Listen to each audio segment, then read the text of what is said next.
Okay, looks like I'm live. Yay! I got my Loki hat on. Let me just straighten the sucker up.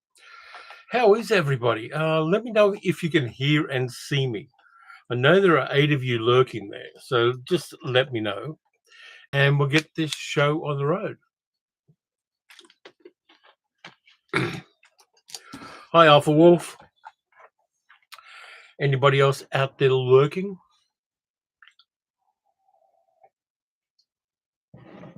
Just waiting for a little more chat to come through. Got my hardware t-shirt on, got my Loki hat. Hi, Tom. Hi, Darren. All good. Yeah. I had a little bit of problem with cameras and microphones, but I've sorted that out and I've future-proofed it by buying a couple of widgets on Amazon while I was waiting. Yeah, so it is May, the lusty month of May. Hi, Evil Pixie 96. Yeah, Australia dodged a bullet. The Labor Party won the election, and they won it really, really resoundingly clearly. And the Liberal and National Party coalition was the main opposition, but they decided to follow some Trumpian rhetoric, and everybody thought that was on the nose.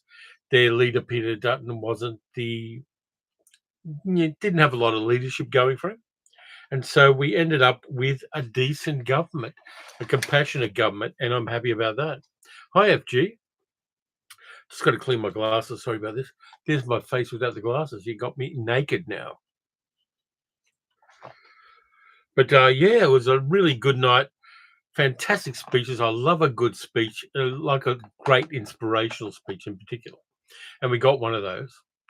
And there's an ad playing, says Dick. I will wait for the ad to stop playing and we will get going from there. I don't mind the ads as much as you do because they actually pay me for the ads. But that's the nature of this bloody medium. And were they able to pay me without the ads, I would be more than happy to accept that. But it's the nature of things. Friday says, congratulations on the elections. Ours went badly for the UK for local councils. Yeah, I did notice that, Friday. That sucks more than, not in a good happy birthday kind of way. Yeah, the thing is, here's my theory on that stuff. Conservative governments thrive on one real condition, actually two. First one is you dumb down and you underfund education for a long time, and people get unable to logically think things through because they're never trained to get logically think things through. This is what's happening in America. And so you end up with people who are willing to manipulate people getting a lot of power. It's happened with Trump. It's happened in other places. Education is the first thing. The other thing is the free press. We've got a problem here because Murdoch owns a chunk of the press, and the press that Murdoch doesn't own is owned by Kerry Stokes in Western Australia and a whole bunch of conservative people here in the East Coast. And the problem there is that people listen to them and believe them. Whereas the ABC and SBS, our national multicultural broadcaster, have a charter to be even-handed and to use, speak the truth, whereas a lot of the other outlets don't. And so having public-owned media, is crucially important to democracy. Friday says, at least we get a chance to see how incompetent reform are. Yeah, but you don't want to. Getting a fascist movement, having some control, and then seeing how incompetent they are. The bottom line with democracy is you got to elect competent people to do things, people who've got, if not a track record, at least a great intention. And that doesn't happen. But I'm going to stay off politics from now. Very happy with the result. Very happy with the drubbing that the Conservatives got. And a lot of that is, to be honest, thanks to Trump. And that delights me no end. Bit worried that he's going to invade Greenland, but apart from that, not bad.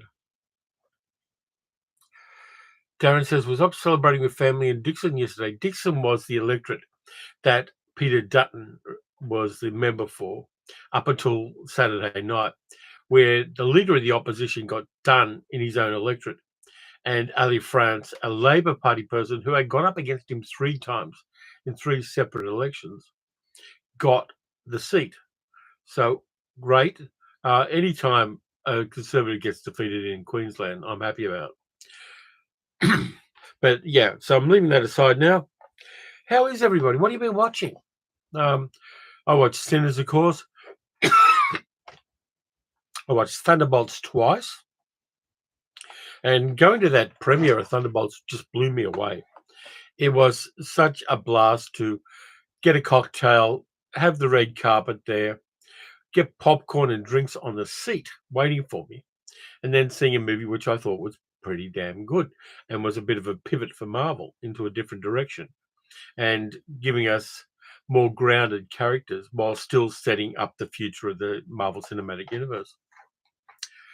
D. says Canada and Australia seem to have reflected each other.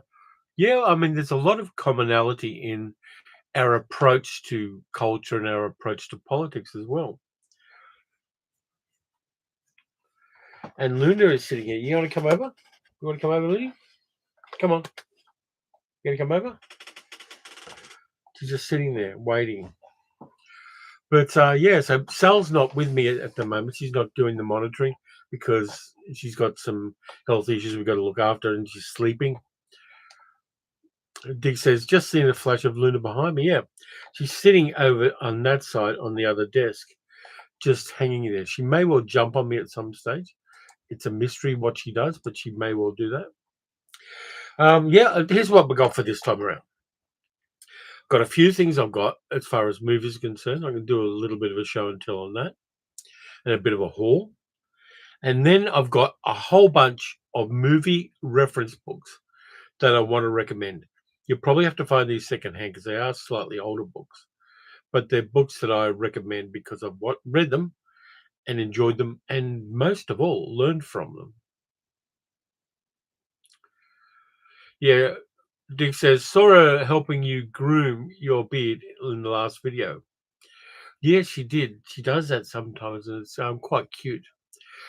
Ramza, US $4.99. Thank you very much for the bump and the super chat. Appreciate that. And you're a part of chat and you're a part of the comments all the time. So I really appreciate that interaction. It helps with the channel a hell of a lot. And where people do leave a comment, if you think liking and leaving a comment to a video doesn't matter, it really does. It engages the algorithm so that it shows my videos to more people. Lee, not sure what that means. Is that Welsh? Hang on, let me just Google what you put into the comment.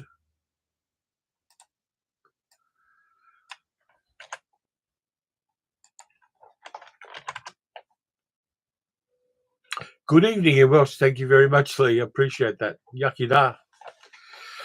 Friday says, introduced a friend to an officer and gentleman. Fond memories of that movie when I first saw it in a converted car ferry while cruising around the Med at 16. Greece, Crete, Egypt, Israel, and Cyprus. Wow. No problem, Ramsar.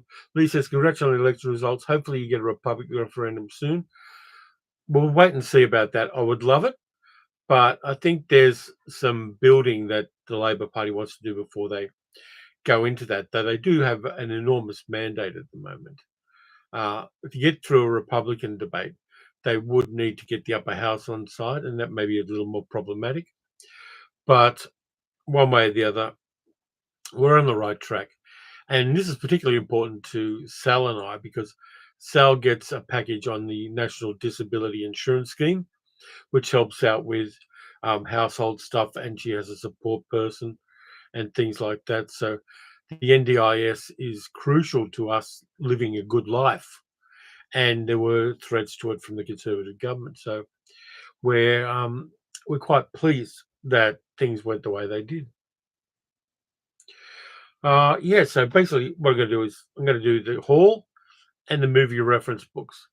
But Friday says, picked up some good films this month. Three Colors Blue, Mad Monster Party. Mad Monster Party, I love.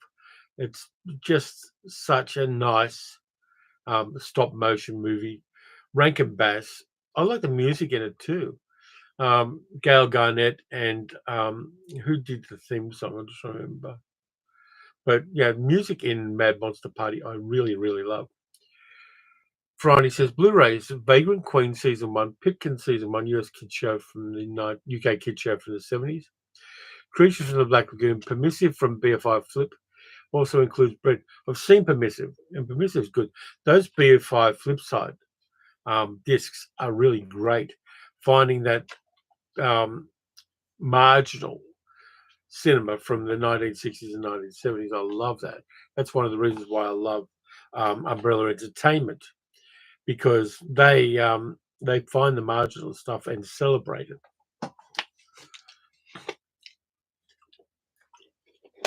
By the way, it's 7 in the morning here, 11 minutes past 7, and the sky's just starting to get a bit brighter. Ramsar said, what's the 2 best movies released in 2025? Sinners and Warfare. Looking more forward to Thunderbolts in an IMAX theater soon. Yeah, Warfare I'm probably not going to go with because it's not my kind of movie. I appreciate that it's done incredibly well. What are you doing, Luna? What are you chewing on?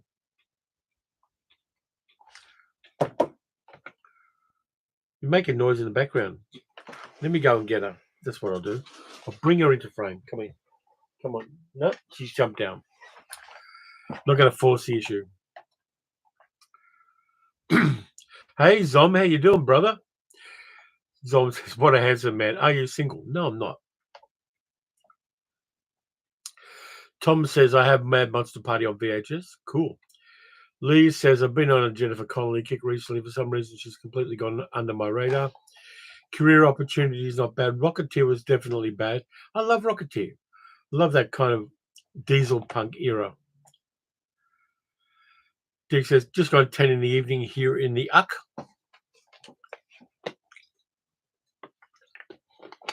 What else are you going to do in Dover at 10 o'clock at night? Yeah, so where was I? Yeah, Thunderbolts I loved. Sinners I loved. Sinners and Thunderbolts I think I'm going to get on 4K. It's going to be harder for me to get Thunderbolts because Disney doesn't release Marvel movies on physical media in Australia anymore. So we've got to get imports, which cost more. Carol says bed. Well, that's an option, but on the other hand, you can watch me sitting up in bed if you want to. Franny says, pre-order the Citizen Kane of UK pop movies Slade in Flames on Blu-ray, restored by the BFI. It will be in cinemas soon. And Riz says, cuddle with the wife. Absolutely, he can do those things. That's great. Slade in Flame. I've heard great things about it. I've known Slade, of course, the music, but I haven't heard about the documentary yet. But sounds like fun. On that note, I'm going to do the movie hall, and there's only 2 things essentially in the movie hall, which I picked up because money's too tight to mention. But this is a releasing company that I like a lot because it does obscurities and does them right. It's Film Masters in America, which does 4K restorations of old public domain movies.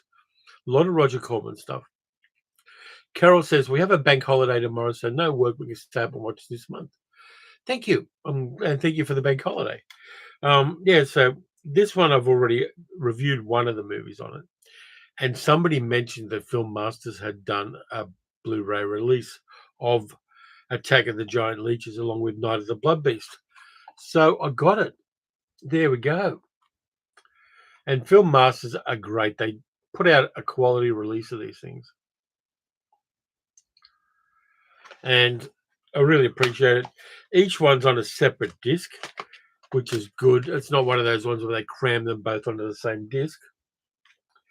So I got that. And the other thing I like is you get a booklet, which is great.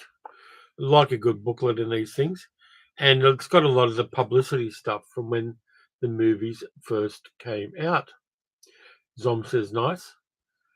Franny says about Slade in Flames, it's a great movie that bombed because it showed the gritty reality of the UK music scene. So yeah, it wasn't that expensive either. The Film Masters ones are on the scale of things fairly inexpensive. and I picked up one other disc from them, but I really appreciate what they're doing. And so I picked up that. D. says, Slade and Flame is a documentary. It's a feature film with them playing a band quite similar to themselves. A dark and brutal look at the music business. That sounds really interesting. And yeah, I like a dark and brutal look at the music business because it's a dark and brutal business. In spite of the publicity. But here we go. This one I picked up about, it must be 15 years ago when it came out. Who released it? It's an NTSC one, and it doesn't actually give me a company name. I'll check on the inside. Keith says, hey up, Terry. Greetings from Hull, Yorkshire, England. Part of my ancestry is Yorkshire, from York. Zom says, am I excited about Guillermo del Toro's new Frankenstein movie? I'll give it a go. I haven't seen much about it yet, and I don't think there's been a trailer out, and if there has, I've missed it. But yeah, definitely, I will go with that. This thing came out a long time ago, Dr. Mabuse collection. Return of Dr. Mabuse, Invisible Dr. Mabuse, Death Ray Mirror of Dr. Mabuse. And I picked it up. This is one of those horrible discs. It's a DVD, but got 3 movies on one side of the disc and 2 movies on and another movie on the other. It's one of those horrible benighted DVDs where they went cheap and released things all on one disc. But it wasn't available in any other way. So I picked it up. I like the Dr. Mabuse stuff. I like German movies at the time. And these were made by CCC Filmkunst and a guy called Artur Brauner. Someone says, love Dr. Mabuse the Gambler. It's amazing, absolutely. Morning, Damien. You're up early. And so I actually broke the budget and I got the Eureka release of Mabuse Lives, Dr. Mabuse at CCC 1960 and 1964, which has 5 Dr. Mabuse movies. The first one was The Thousand Eyes of Dr. Mabuse, last movie directed by Fritz Lang, who, of course, created Dr. Mabuse in the silent era. And then in the 1930s, there was The Testament of Dr. Mabuse. There's a remake of that on here as well. So what we've got is Thousand Eyes of Dr. Mabuse, The Return of Dr. Mabuse, The Invisible Dr. Mabuse, The Testament of Dr. Mabuse, Scotland Yard versus Dr. Mabuse, and The Death Ray of Dr. Mabuse.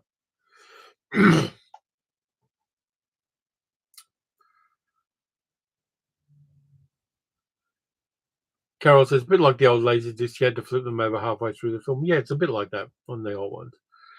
But I got this one, and it's a nice release. They got a little slipcover, which I always have trouble getting the box out of because I'm clumsy as hell. And there's one side of it. There's the other. Gert Frober's in a few of these ones as well, playing a police detective. Yeah, they're the 1960s Mabuse reboots, Keith. And Mabuse is everywhere, Emily. And there are 2 movies on one disc on one of them. But there's the cover for Thousand Eyes of Dr. Mabuse, which I've watched. It's great. And I've also watched The Return of Dr. Mabuse. But Thousand Eyes has its own disc. Return and The Invisible Dr. Mabuse are on one disc. But they're really nice reproductions of it. And then the second one, which I haven't watched, is The Testament of Dr. Mabuse, the remake of the 1930s one. Scotland Yard hunts Dr. Mabuse and The Death Ray of Dr. Mabuse. So you've got 3 movies on 2 discs there. And then we get a book. Hi, Helen. How you doing? Hi from Kansas City, Missouri. So we've got the booklet. Lots of contents.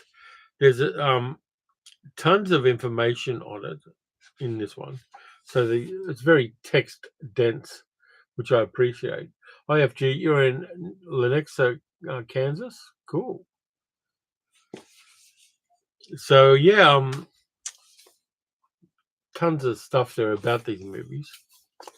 And yeah, I'm probably going to give somebody the other version of the movies that I've got, somebody local, because I know a few people who like these movies but don't really have the budget for them. Hi Tim, how you doing? Cheyenne, Wyoming. Can I explain what the hell Mabuse are in? What genre Mabuse is in? It's kind of crime with a supernatural aspect to it as well, because Mabuse started out as a hypnotist and mind control guy, but eventually he was able to move his consciousness into other people. So when Mabuse died, Mabuse moved to somebody else, and Mabuse cannot die.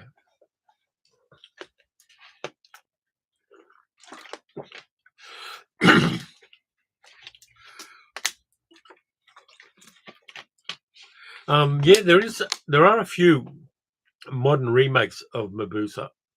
If you look around Zom, sorry, I just got a thing. D-Lee says, I was in Reykjavik recently. I found a vintage DVD shop called 2001 where I picked up a US copy of The Big Bus. I've got The Big Bus on DVD. I've got that American version of it myself. Yeah, so the Mabuse stuff is creepy, as Carol says, but it's really interesting. And those 1960s crimi movies that Germany produced, well, West Germany produced, mostly out of Berlin, are great. And the Mabuse ones kind of crosses with the crimi movies of the era. Keith says, I have some of the Mabuse stuff as individual disc copies. Good fun. Yeah, I've got the Thousand Eyes of Dr. Mabuse, which was released a couple of years ago. So that one I'm going to be giving to somebody else. And I know who I'm giving it to, a friend who is into this kind of stuff. So I really enjoyed that. Yeah, it cost me a bit, particularly with exchange rates. Australia is killed by the tyranny of distance, but there's tons of extras on them. It's a really quality release, and it's definitely the kind of film that I like. Well, the kind of 6 films that I like. So I got those, and I was quite pleased with those. So between them and the Film Masters version of that, I'm well pleased. And I do have some stuff coming up from Umbrella Entertainment, which is kind of interesting. D. says Mabuse was an allegory for tyranny and anarchy. Lang was trying to say a lot in his trilogy. Yeah, he was. Janet says there was a Japanese film called Cure that had a similar theme to Mabuse. Check it out.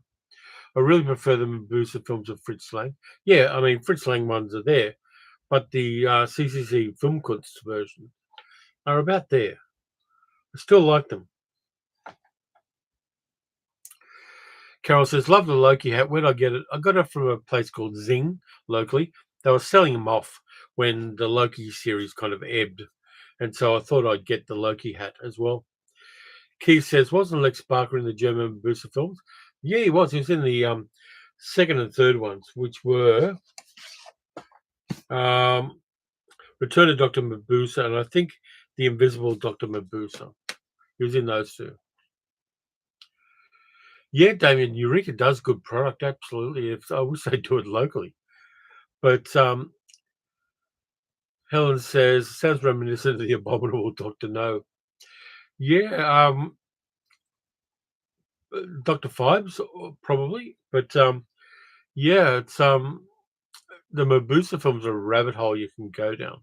And also because they were filmed in Germany in the 1960s, you get to see Cold War Berlin in beautiful high contrast black and white. And I really appreciate that as well. Mabuse has subtitles. Yeah, you can get the English dub, which I don't recommend, but you can also put on the German text with the English subtitles. The English subtitles are good. They convey things very well. Subtitles are, some of them, sometimes I've had subtitles that don't really convey the story very well, but these ones are crisp. Someone says, what were my thoughts on the new Nosferatu? I like it. I want to try to get it on disc. I'm probably just going to have to wait until I've got a few more dollars in my kick. But I want the Robert Eggers Nosferatu on disc. I liked it. I think it took a different viewpoint, but It does what it does incredibly well.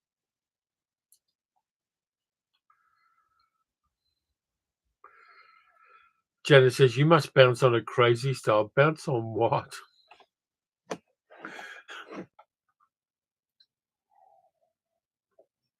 Yeah, I got to pour over coffee. I normally do espresso shots in the machine, but I've done pour over for this one because it's nice and strong. And it is early in the morning still, and I've got other things to do after I do the live stream here. Thunderbolts, love Thunderbolts, of course. Yeah, weird Nosferatu meme. Damien just bought the new Nosferatu as well. Good. It's worth it. Robert Eggers, interesting guy. Haven't seen The Witcher yet, but I intend to. And yeah, I love people who come out of the blue and do unique films. Like, I love Ryan Coogler stuff. Sinners has an enormously powerful moment in the middle of it, which was gutsy to do.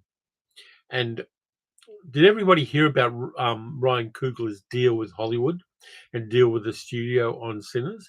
Because it is something extraordinary. Carol says some subtitles are awful here, especially the live stuff like F1. They can't even get the drivers' names right at times. That's because they're AI generated. A lot of the subtitles in real time aren't done by people anymore. Kind of like the way subtitles on YouTube videos are. They're machine generated. Dalek Lives Matter said, "Love the bunny killer thing. One of my favorite horror parodies I've seen. The three brick guys, a black guy, Chinese guy, and a Pakistani." Yeah, absolutely. It's great. Friday says, "So I wish someone would make a version of Carnacki the Ghost Hunter by William Hope Hodgson." There was a version of it done as in the box set and the series of The Rivals of Sherlock Holmes. I'm sure Carnacki turns up as one of the detectives in that. But yeah, just so much good stuff at the moment. That did not know. Easter themed movie sounds hilarious. Yeah. Easter themed movies I loved. Every holiday it's got to have its own horror movie. Uh, it's going to end up like that. I think even Anzac Day got one. The day we commemorate the unsuccessful invasion of Turkey in World War I. There was a movie called Zombie Brigade, an Australian film, which was done on 16 millimeter by a bunch of guys in Perth, and that is an Anzac Day themed horror movie. I think it may be the only one. But yeah, every holiday needs a horror movie.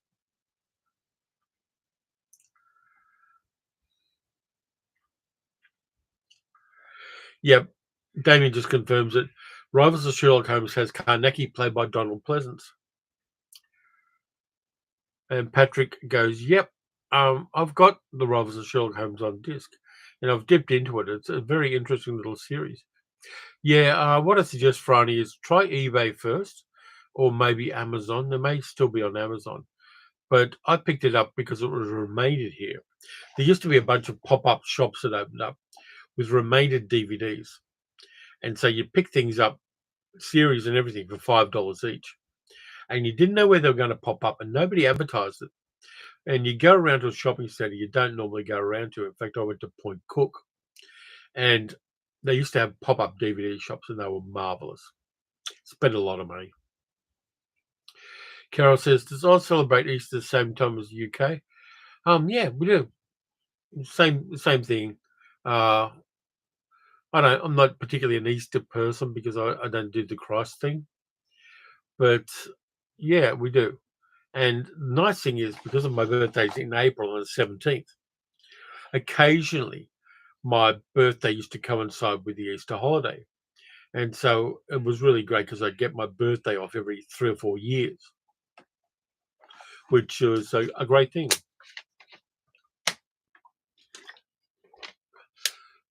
Ramazan says, "Looking forward to at least two new IMAX movies, Thunderbolts and Mission Impossible: The Final Reckoning. Anything else coming out soon worth the IMAX experience?" Um, I think Fantastic Four First Flight would be the other one if it's coming out on IMAX. I'm particularly looking forward to that one because it's got a lot of practical special effects. Damien says, I brought my copies of Rivals from Network. Yeah, Network's crashed, unfortunately. Foreign says, there are only one or two William Hope Hobson films, Attack of the Mushroom People, and it's Sargasso Sea homage to that, um, to Hodgson's Atmosphere by Dennis Wheatley. Yeah, that would have been Lost Continent.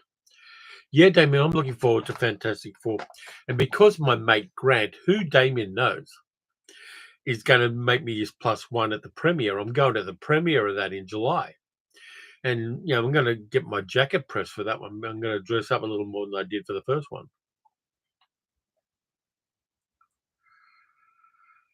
Thomas says, they always move Easter around every year. They ought to nail down the date. Yeah, it's got to do with the lunar cycle in some weird way.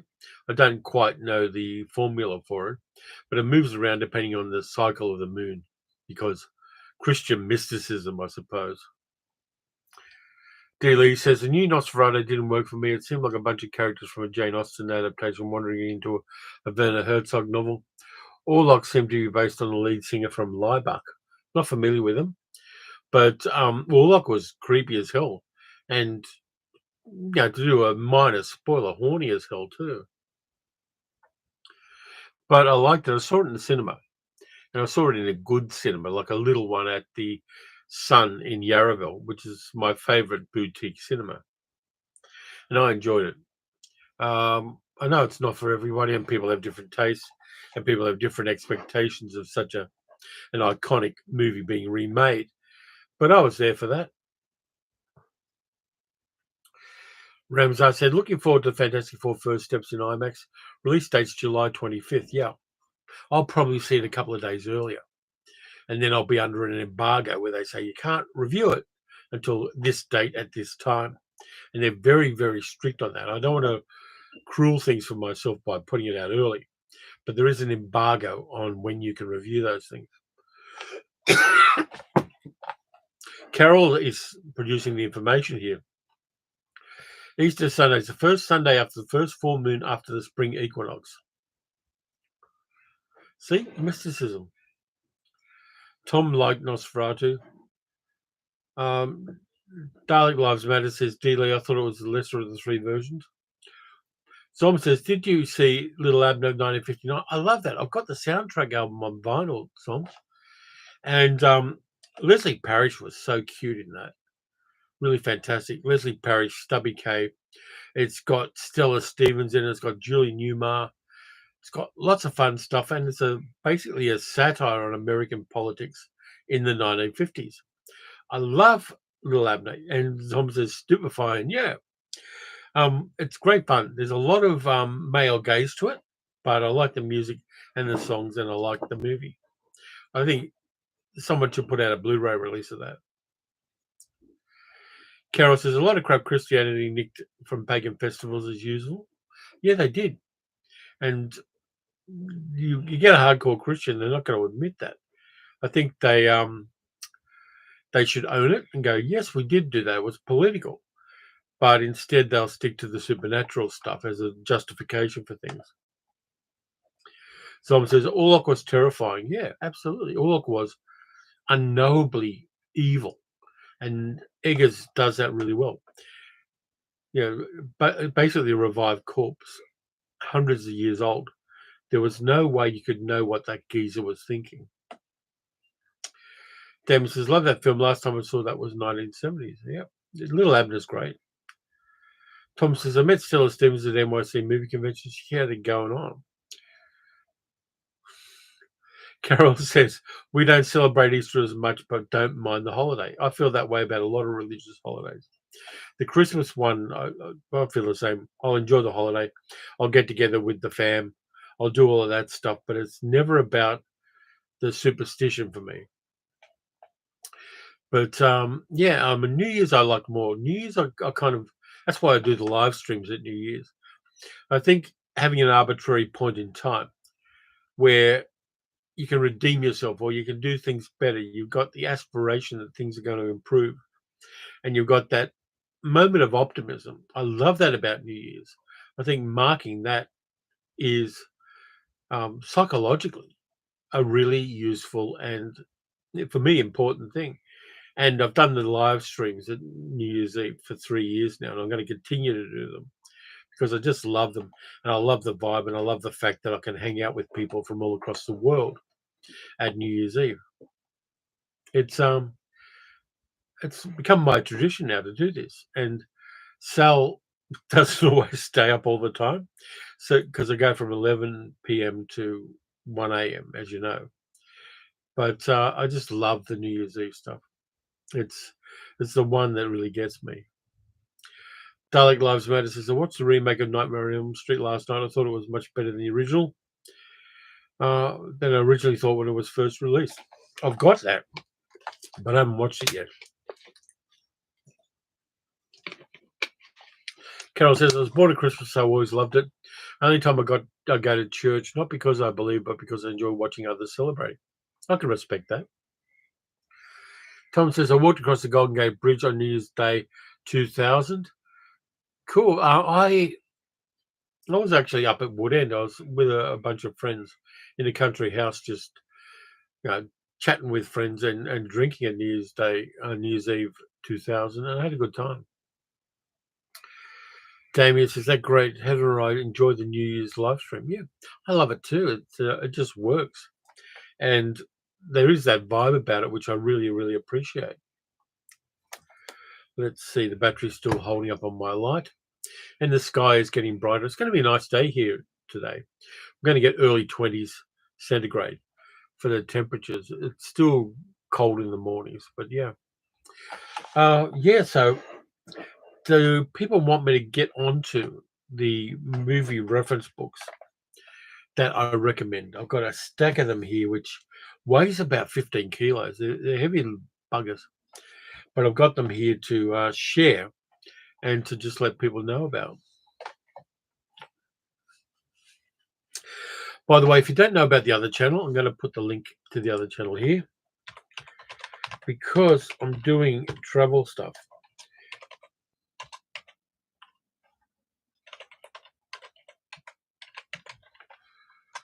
On the other channel. And I did a walk around Melbourne CBD before I went to see Thunderbolts.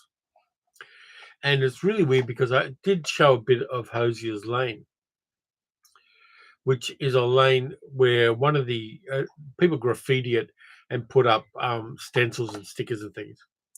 And there was a display there of all of the women killed by the domestic partners in Australia in 2025. And some right-wing nutjob male painted over it. But I managed to capture it just before they did that. Remzo said there's another good movie on IMAX, F1. The car action is supposed to be superb. Release date is June 27th. I've seen the preview, and it looks kind of interesting. Carol says, "I really lovely weather here last week. Warm for us, mid-20s, raining here now. Typical bank holiday weather." Sympathy, Carol. I know how variable it is up there. D. Lee says, "Believe that Easter got its name from a pre-Christian goddess in England called Ursta." Yeah, I hear that, and then I hear that it's not true. I don't have a dog in that fight, so we'll let that go. Zom says, "Have I seen Eve with Jean Moreau and Stanley Baker? Just discovered it and have not watched it yet." I've got a copy of it, but I haven't watched it yet, Zom. I got the English Blu-ray release of it from about 3 or 4 years ago. There was a deal on, I think, with Powerhouse, where I got that one.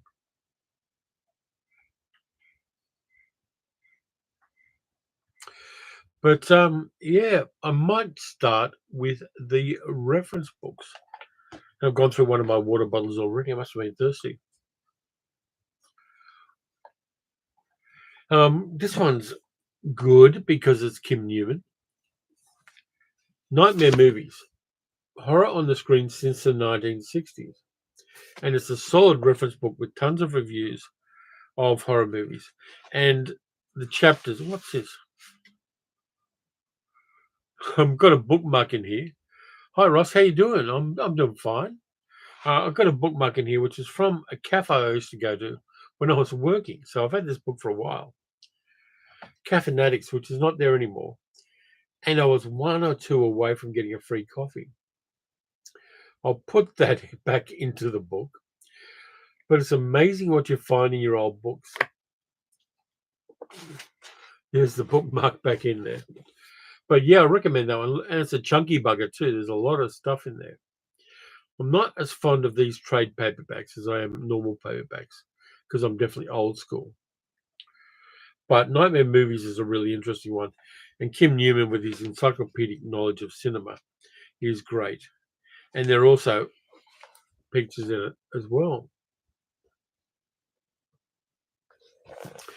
So if you can find that one, you're doing well. There is an ebook of it if you can't get a physical copy. But if I want to dip into modern or at least post 1960s horror, Damien says, great book by Kim. My library was going to withdraw it, so I asked if I could have it. Good. Movie reference books are just the best. I've got so many of them now. And I am going to weed through the stuff that I've got when I renovate the man cave here, which I've got to do this year. And I will be passing on a bunch of books in the future. Let me crack open my cigar. Dalek Lives Matter says, there's a rumor that Cormac McCarthy's Blood Meridian is being adapted in a movie. Have I heard anything? No, but I do know Cormac McCarthy has been cancelled, basically because he was screwing a teenager about 40 years ago. Dick says, once found old pound notes in between the pages of a book about Orson Welles that I bought off eBay. Got your money back. Absolutely. Yeah, it's amazing. The weirdest thing I found in the book is I opened up a book that I bought secondhand when I was up in the country. And there was a letter in there, which was a mail order form for pornographic movies from the 1970s. Some guy was ordering the movies on VHS and had accidentally left it in there. And the envelope it was in had the guy's name and address on it. And it was left in this reference book that I got. I've still got it somewhere in the room. But the house isn't there anymore, so I assume the guy is either dead or moved. But there was an order form for pornographic movies in one of the books I bought secondhand. It's amazing what you find sometimes. I used to also find old tram and train tickets in Melbourne books. People would use them as bookmarks when the ticket expired, and you'd find a lot of them in there.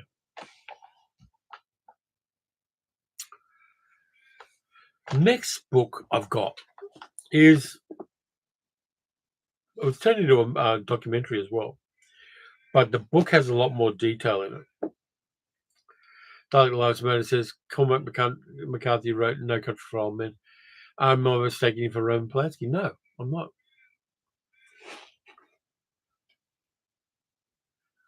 Dick says, wonder what happened to his VHS collection. Yeah, I don't know, but the guy clearly, and Zom says, love movie book discussion. Carol says, I used to use bus tickets and travel cards as bookmarks myself. They're all electronic now, so that put an end to that. Yeah, it's really weird because I keep going into old backpacks and things I've got because I've got a few of them. And I find weird things like my travel card for Sydney. It's one of those tap cards.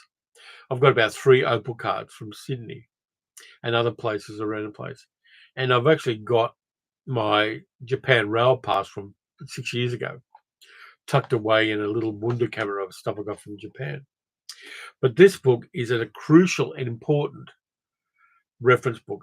It was made into a picture, and I recommend the documentary as well. Vito Russo's The Celluloid Closet, Homosexuality in the Movies, which has got gay and lesbian films and all about the actors and the films with that theme, dating back to the silent era. It's got so much stuff. Broadway Melody from 1929, for instance, and things like that. This is just such a beautifully detailed book. There's Antoninus and Laurence Olivier from Spartacus. Someone says, I got that from my sister for Christmas one year. Absolutely. It's a crucial book. And really important to have. It's well written as well. It's one of those books that flows well if you read it just as a book rather than a reference book you dip into. Really crucial. If you can find a copy of that, you're doing well for a start.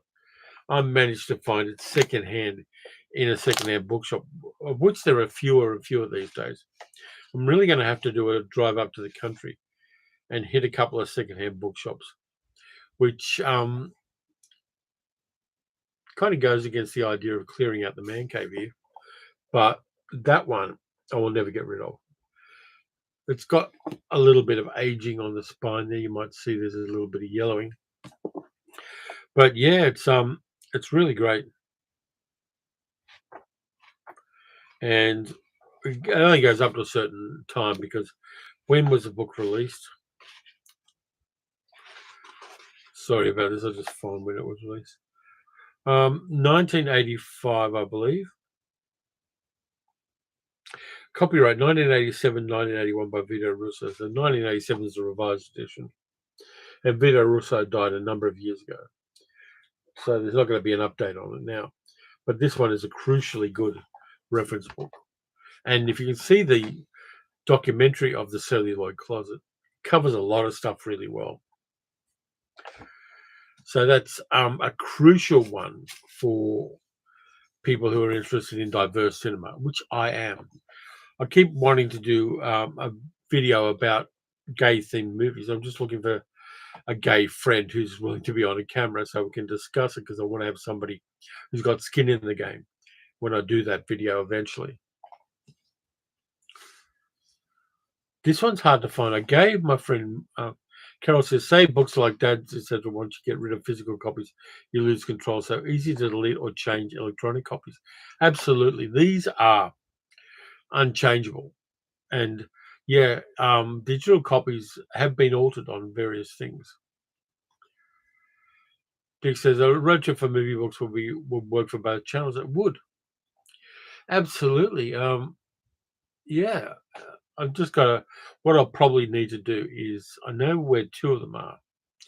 What I need to do is do the reference stuff first, look at Google Maps and work out the best way, because I'd be doing 500 or 600 kilometers in a day.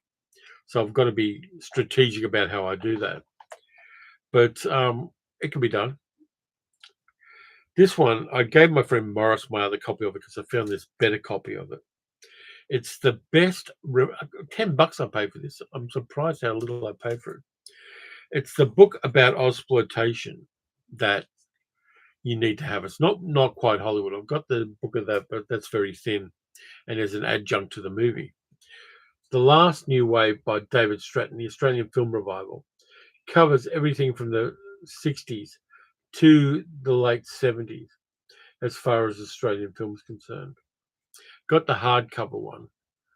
This one needs to be re-released. It's just such a great reference work on Australian film. It's got a whole bunch of essays at the start, and at the back, it's got the details about the movies in the same way IMDb's there.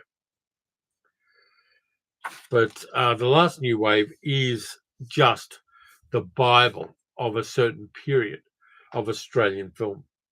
And I'm very glad I've got a copy of it. It's crucially important reference work. And because David Stratton was part of the film industry, he reviewed movies on TV with Margaret Pomeranz for a long time.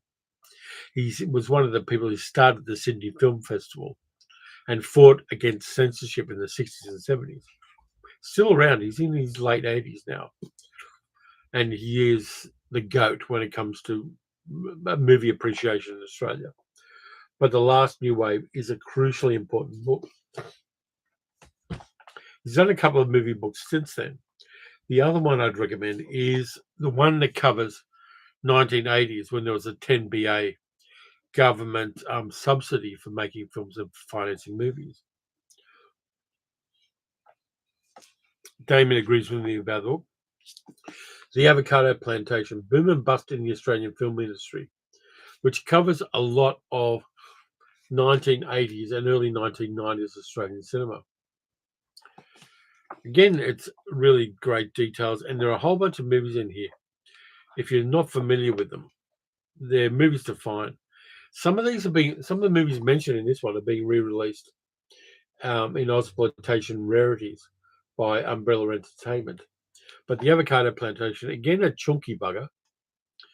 I found this one. How much did I pay for this one? Has it got in there? I think I paid $20 for this one in a country bookshop, secondhand. But it goes along with The Last New Wave, covering about a 30-year range of Australian cinema and the politics behind it, the problems, the gossip, the scandals, everything like that. Really detailed work and meticulous about Australian cinema of a certain time. And if you're an Australian film fan, trying to find it, they're a little bit of a unicorn now. In fact, they're a lot of a unicorn now. Let me do a quick eBay search and see what I can find on The Last New Wave, see if they're selling for a premium. Because I'm now curious about this.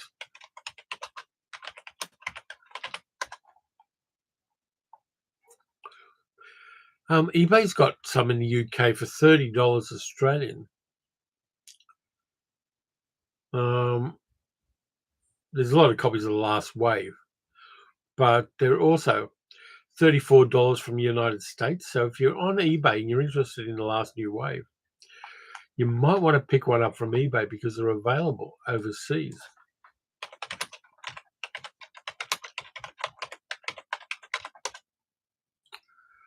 And it helps if I spell things correct, doesn't it?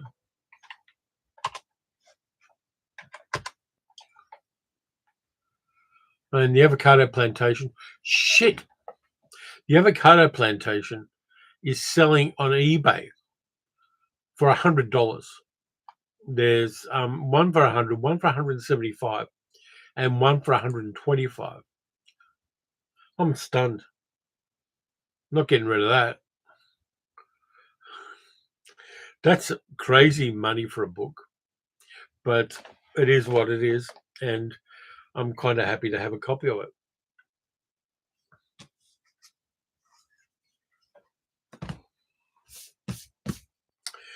Bit dusty, some of them. This one I like a lot. David says, I love these kind of books. I have Kim Newman books about Westerns. I've got the Westerns one as well, Damien, but I had to limit what I show this time around. David Thompson's The New Biographical History of Film. It's got, basically, it's biographies of actors and people who made films, and it's great. It's not up to date because this one's at least 10 years old. When's this one? I'm wrong. This one's 20 years old, 22 years old. But the New Biographical Dictionary of Film is a useful one if you want to quickly find out information about actors and you don't have access to the internet. And there's also some sarcastic stuff about the actors in here. It's a lot less censored and filtered than IMDb or Wikipedia for details about filmmakers. What did I actually bookmark in here? Because I've got a bookmark in here. I just want to see what's on that page. Jacques Rivette and Thelma Ritter. It's the Thelma Ritter page. When I did my video about Thelma Ritter a few years ago, I bookmarked the page for Thelma Ritter. But really a useful book as well. Dalek Lives Matter says, Kim Newman used to do a great series in the UK about cult films. There are a whole bunch of them. Tom says, do you have the Psychotronic movie book by Michael Weldon? It's a great reference book. Wait and see. But yeah, Kim Newman, fantastic. Any of those English documentaries about cult films are fun. Damien says, always got reference books for my birthday and Christmas from the family when I was growing up. Still do with Heather, because Heather knows what you love, mate. This one's a bit of fun, and it's smaller and thinner too. Excerpt, the British independent horror film, 1951 to 1970. Who did it? John Hamilton. I like these smaller ones sometimes. And it's got a lot of pictures and other information about it. I love dive. Yeah, it's a good cover. So it's on. I love diving into these, and most of them I know about, but occasionally I'll read through these ones and just try to find the obscurities. It's reference books like this that help me find the obscurities for the channel, and that one is fun. KN says, "Hi Terry, last two film references were English Gothic and Euro Gothic by Jonathan Rigby. Good books. I have issues with the layout. The reviews all seem to merge together." Ramsay says, "Out of print printed books have gone up a lot in price. Remember, a book of mine got water damage, and I looked to replace it, but the cost was prohibitive, so I got the Kindle edition instead." I can understand why. Yeah, the physical media, in the sense of books, are definitely going for a premium, particularly if they're the quality stuff and they're definitive the way that David Stratton's books are. Really interesting. But I like having these smaller ones here. I've got a few of them, and I think I will keep them in the collection because they are useful. And just diving through them is just, it helps the channel, essentially. Finding the obscure movies that I don't know about and then finding copies of them, whether digital or physical, is the channel. And so that is quite important. Any coffee left? There's dregs. I'm going to have the dregs of the coffee. By the way, for the Luna fans, she's now gone to have a sleep somewhere.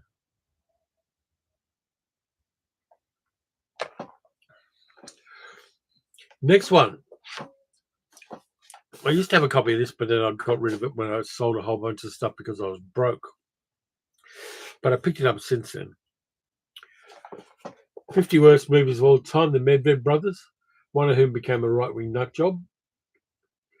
But I kind of like this. I may well do some of the movies from this. Goldwyn Follies is in there. What else is in there? Say One for Me, 1959. Robot Monsters in there.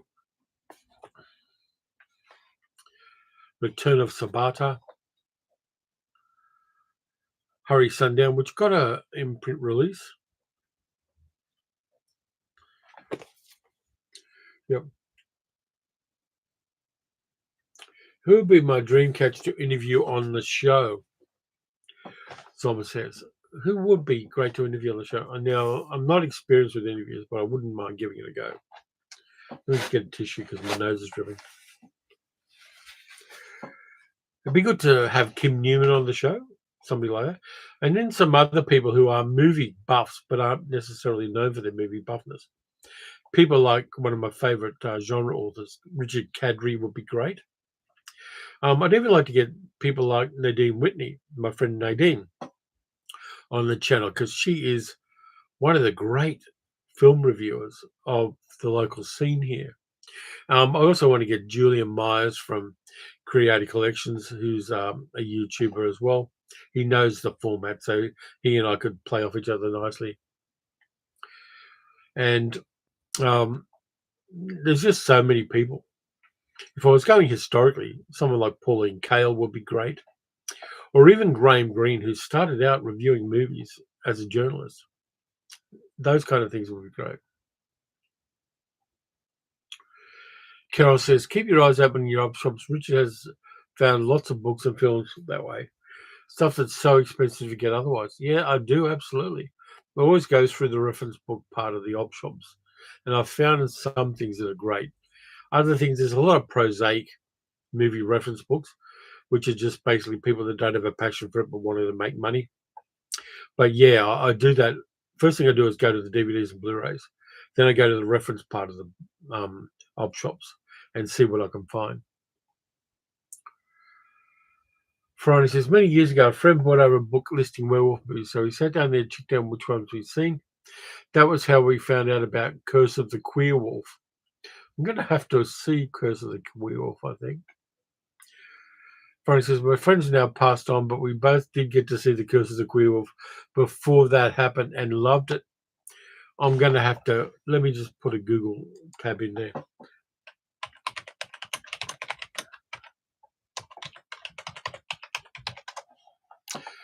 Okay, I've opened a tab just as a reference point because I don't have my usual reference person here.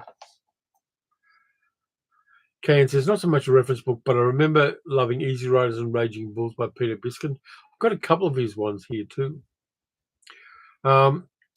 Dick says, unlike the last live stream, which you watched, Roxy has joined Luna in the sleeping stakes this time.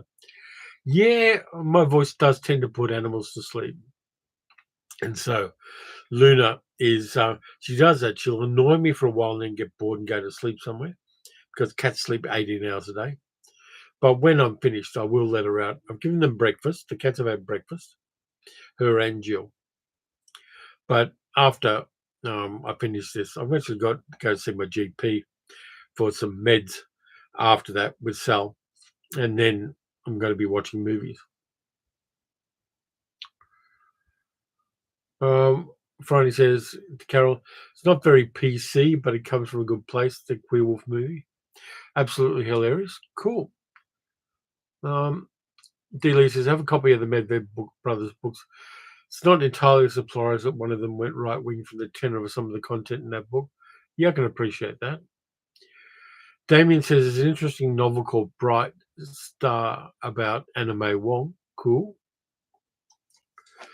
Some says, he recommends Hiding in Plain Sight, The Secret Life of Raymond Burr. That'd be interesting, Zom. Yeah. So the next one, speaking of queer cinema, Axel Nilsson's Actresses of a Certain Character, which has Agnes Moorehead on the cover. And it's all about actresses who were B picture things. Here we go. I didn't know this was in here. A sticker with a Welsh flag on it. Celebrating part of my ancestry. Got a sticker with a Welsh flag in it. Yeah, it's about basically actresses who didn't get enough love. People like Una O'Connor. There's 40 actresses in here. Who else is in there? Alice Brady, Beulah Bondi, Mary Boland, Louise Beavers, Florence Bates, Ethel Barrymore. Great thing. And by the way, Agnes Moorehead was a lesbian. The Bewitched TV series was full of queer characters and queer people. Helen says, didn't see the whole shirt. It's actually Hardware, the steampunk movie. There's a shirt with my guts.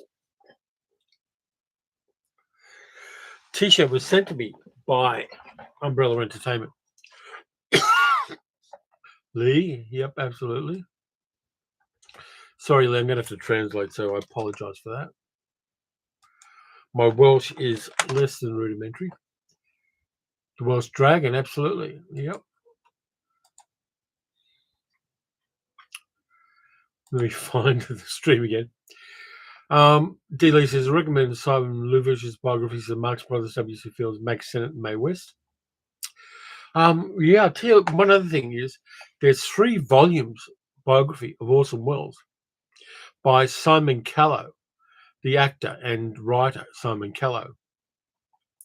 And it's 3 volumes. I've got all 3 of them. And I've read the first 2, but I haven't read the third one. But I really recommend it. It dives so deeply into the life and times of Orson Welles. Franny, £5. Here's some cash to cover some of the costs of getting a copy of The Curse of the Queer Wolf. Thank you, Franny. I really appreciate that.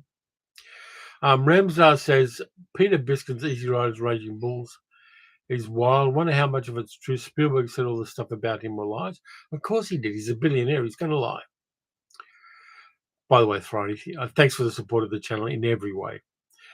Ross says, one of my best charity shop finds was a copy of the cinema book, 2nd edition by BFI. Very interesting read about film history and structure. Franny says, Simon Callow is one of my favourite actors. Callow is a Dickens scholar as well, says Lee. Absolutely. Simon Callow turns up in the second Winnie the Pooh Blood and Honey movie, which is really interesting because people hate that movie because, of course, Winnie the Pooh being public domain, they made a really gory, gruesome horror movie about it. But he plays a minor character in there, like a second-tier character in that movie, and fucking nails it. He brings that character to life and grounds the movie more than it deserves. I really was impressed with him giving his A-game acting to a Z-grade movie. And I appreciated that. And I love the fact that he stayed professional and gave us a horrible character, but a very grounded one in that movie. The Groucho Letters and Peter Falk, Just One More Thing, are both good books. Thanks, Tom. Here we go. Next ones. There are three of them I've got to do together. Three Caballeros. Three Happy Chappies and Snappy Serappies. Friday says he was great in Chance in a Million. I've got Chance in a Million on DVD, and I know that Damien has it as well. These are the Bible for many of us. Carol says, Richard's best find for me was a book about Queen Elizabeth. It was going for 250 quid secondhand, but never thought to get a copy. My wonderful hubby got it for under 5 quid. Darren says, grab one of the last new waves on eBay. Have to keep an eye out for avocado. Good. I'm glad somebody got a benefit. This is the Bible for people who like cult movies of a certain era. Danny Peary's Cult Movies books. These are the GOAT. There, I'll just hold it up for a little bit so people can see what movies are covered. That's just the first of 3. But there's a lot of good films there and a lot of bad films as well. And then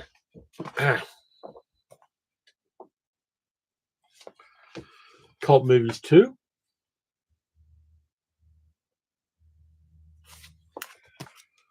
And there are the films it covers. Damien says they just finished watching all of the Chance in a Million. And Cult Movies 3, which has all of these on it.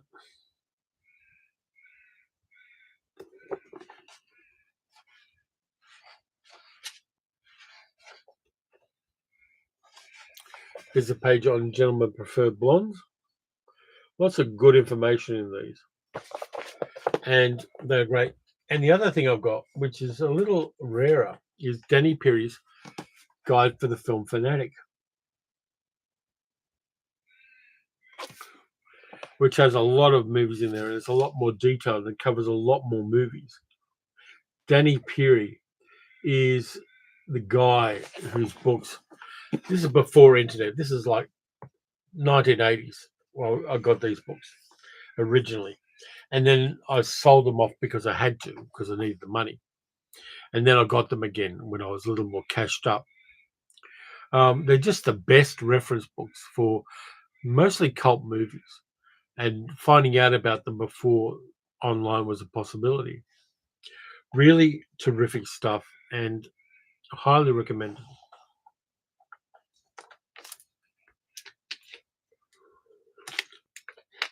Danny Peary has done a couple of other books, which I have a copy of, but I didn't want to go any further down the rabbit hole than that. But yeah. Yeah, Chance in a Million, if you can find a copy of Chance in a Million with Simon Callow and Brenda Blethyn. Fantastic series. Totally underrated. Totally forgotten now. But it is great.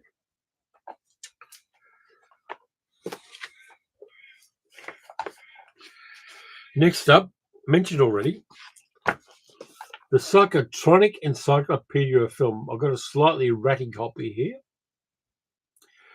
But this one is, again, one of those GOAT reference books that covers tons and tons of stuff. It's the IMDb we had before IMDb. And Psychotronic movies, weird and wonderful stuff when this stuff wasn't appreciated. Kayan said, I would love to read an academic study on the films of Nicolas Cage.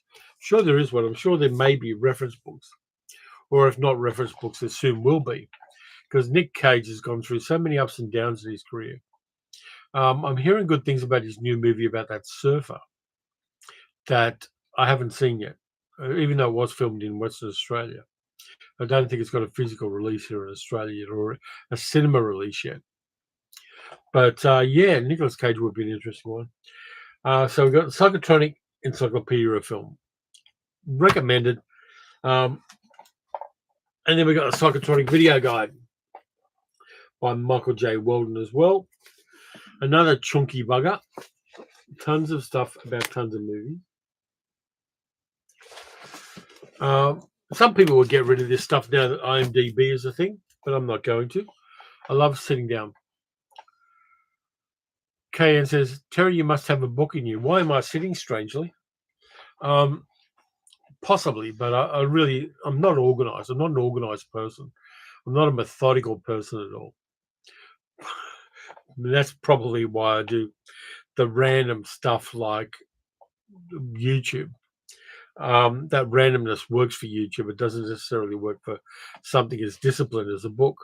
And I know enough writers and authors, people who write reference books and people who write fiction, to know that it's not particularly my forte. That's not a reference book. I do have one more lot here. Let me just find it. There are 4 volumes of this, and it's Nathaniel Thompson's DVD Delirium. I've got all 4, and basically it's a listing and a review of movies that have come out on DVD and also Blu-ray later on. And there are 4 chunky volumes of that, and that I use this to try to find hidden gem movies for the channel. The 4 volumes of that, 4 volumes each as thick as that.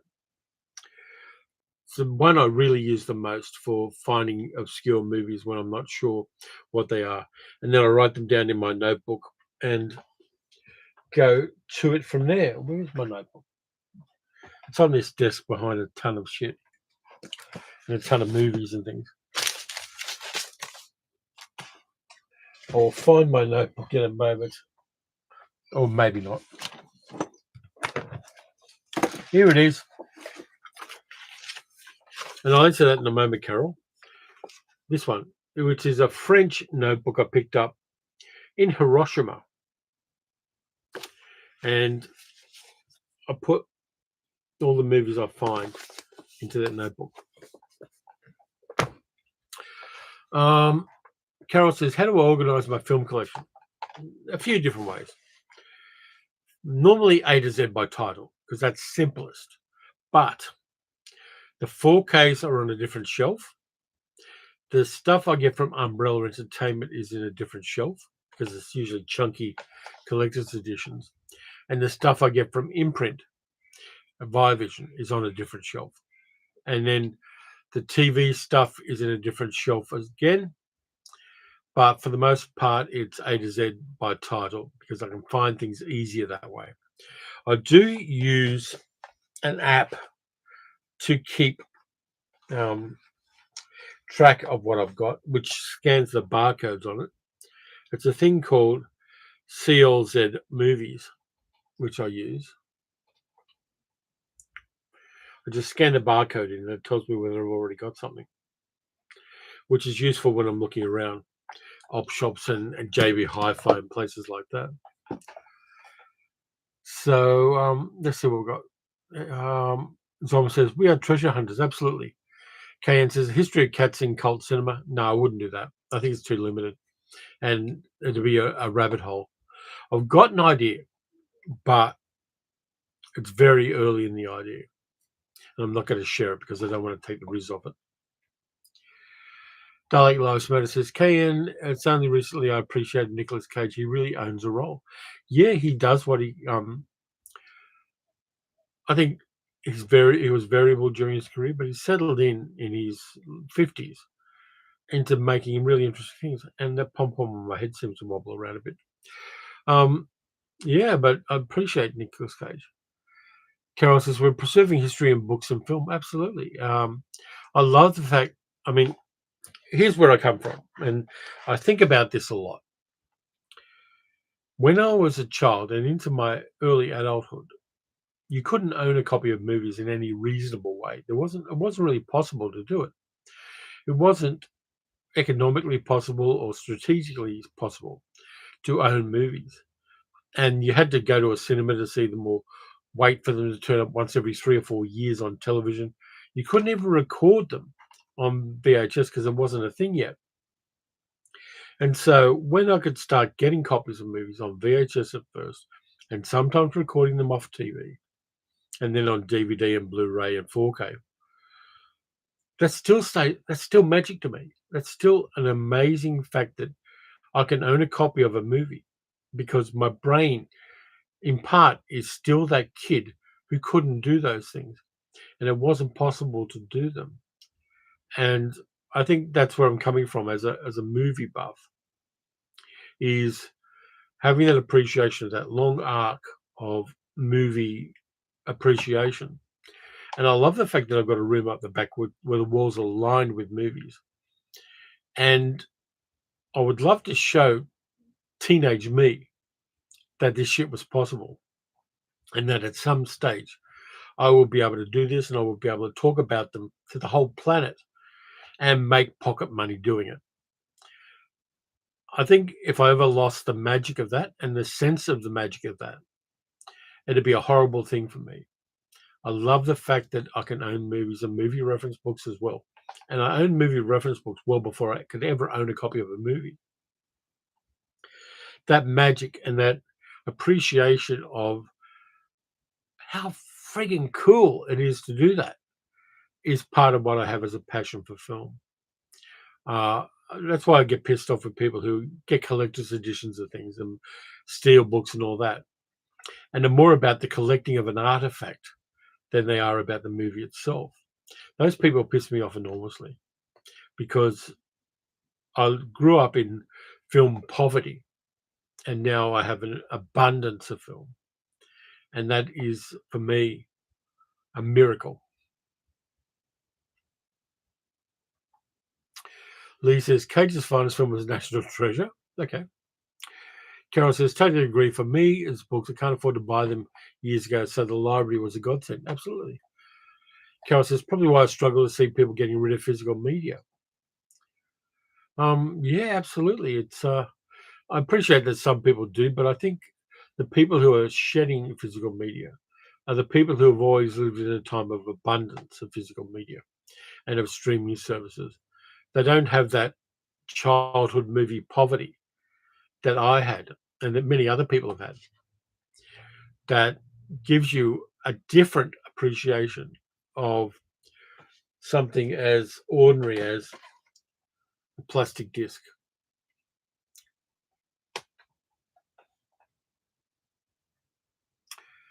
Dalek Loves Matter says, no one will be a better ghostwriter.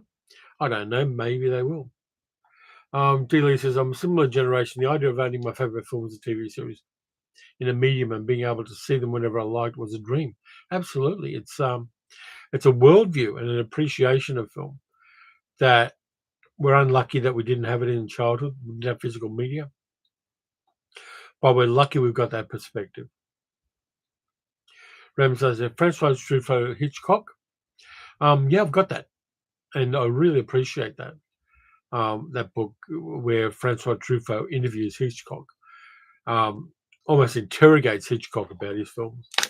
That's a really, if you're watching a Hitchcock movie, just going to that part of Truffaut's book about Hitchcock and seeing what Hitchcock and Truffaut say about it is really interesting. By the way, Super Chats are still open. So here's the Ask Me Anything part. I know you have been already, but I'm going into the Ask Me Anything part of the live stream. So if you have anything you want to ask me, ask it and I'll answer it. Dalek Loves Matter says, I try to store everything on a hard drive too, but every media is fragile, unfortunately. Yeah, I've got a lot of things on hard drives. Things like the Tora-san movies. I managed to find a torrent of all of the Japanese Tora-san movies. But I've got it stored on 2 different hard drives because I don't want to lose it. Carol says, I find it odd that kids now will grow up not knowing physical copies of films and books. It was so exciting when we got a VHS player. Yeah, I went into debt to get my first VHS player, which was like $700 at a time when I was making 300 a week. That was a real thing to get that, and then suddenly I could record things off TV, and then a little bit later, the sell-throughs started happening as well. Someone says, "The first movies I bought on VHS out of a catalogue were The Hill and The Offence." Good choices, Sean Connery film. First one I got was Kismet because they were starting to sell them, and they did it on Father's Day and Mother's Day at first. So I got a copy of Kismet on VHS. I think it may even have been Pan and Scan, which was kind of odd. But I had so many VHS tapes. I went to America in 1998 and came back with an enormous sports bag full of VHS tapes. Ross says, "Have I ordered the Eureka science fiction set that's due this month? Is that the Eastern European one? Because I think I do have it on pre-order." Damien says, "Most young people I work with have no idea about classic films and TV. You can educate them." Someone says, "First VCR was $400 American." Yeah, they weren't cheap. Dalek Lives Matter says, "Torrents are very handy. I got the Zatoichi collection recently." Yeah, I recommend paying for things, but the excuse I'm using, and it is a facile excuse, is that I'm doing a lot of this for research. So if I can't find a copy of something in physical media or it's prohibitively expensive, to review it, I will get a torrent, but I will also post a link to where people can buy it. Ross says, "Yeah, the East German one, so rare to see space opera set that was all new to me." Yeah, I'm looking forward to that one, but I do have it on pre-order. Someone says, "Must go walk Mary. Ciao, really fun, great for the chat." Give Mary a hug for me, Zom, and look after yourself too, mate. Love you. Carol says, "Richard's colleague is 21 and had to explain what a phone directory was to him." Yeah. Phone directories I've got a mixed history with because when I was young, they used to be used by police to beat up suspects in the cop shops, the really big chunky ones. And we used to have chunky ones when I lived in Sydney. In fact, there was 2 volumes of very chunky phone directories, which were used predominantly for police interrogations because they didn't leave any bruises. FG says, "I recall you had nothing good to say about the entity. Do I plan Enemy Within with Heather Graham comes out? It's supposedly based on the true story." They're not based on true stories. They're based on mental illness and people who want to sell you supernatural shit. Carol says, "Bloody hell, here they use truncheons." Yeah, well, phone books were less damaging. I had a family member who was beaten up by coppers with a phone book. Beat people around the head with a phone book. Eventually, they'll confess to anything. But don't tell the American government that. But yeah, we've got off on a tangent there. But yeah, phone books. Captain Lace says, "Hi, Terry, Magdalene, and Jill. A belated congratulations on your elections. Stinky Peter's gone." Nice. Absolutely. Dutton was a problem, and he was also in the pocket of mining billionaires. He used to hang out a lot with Gina Reinhardt, who is the Voldemort of Australia. Friday says, "Phone books in the 1970s in the UK were common for police to use." Yeah, we used to have a saying in Sydney that New South Wales had the best police money could buy. And indeed they could. In the 70s, there was a police detective in Sydney called Fred Cray, who was a crim. He was running the Vice Squad in Sydney and 3 brothels. Police are corruptible. And in fact, I used to know a guy who is quite elderly now and unfortunately in decline, who was the police minister here in Victoria. And we had a conversation about politics and things with him once. And he was in tears because he tried desperately to stop the politicisation of the Victorian police force, and he failed. And he was really shattered by the fact that He tried to do something good, and the police union, the police, and other politicians thwarted him. Darren says, picked up 4K 7 Samurai the other day. Then had to explain to my boss who Kurosawa was, then classic cinema in general. I may corrupt him. Go for it, Darren. I don't have the 4K, but I got the Blu-ray of 7 Samurai, and I'm kind of okay with that. Ross says, phone book-based violence. Somebody definitely needs to run the numbers. Ha, ha, ha. Yeah. So when everything went digital, I'm not sure what they use now, but I don't doubt in some ways they're using something. I believe in the rule of law, but I know it's so easily corrupted. So is there anything you want to ask me on the Ask Me Anything? Because I'm up for that. And I've run out of things for my thing.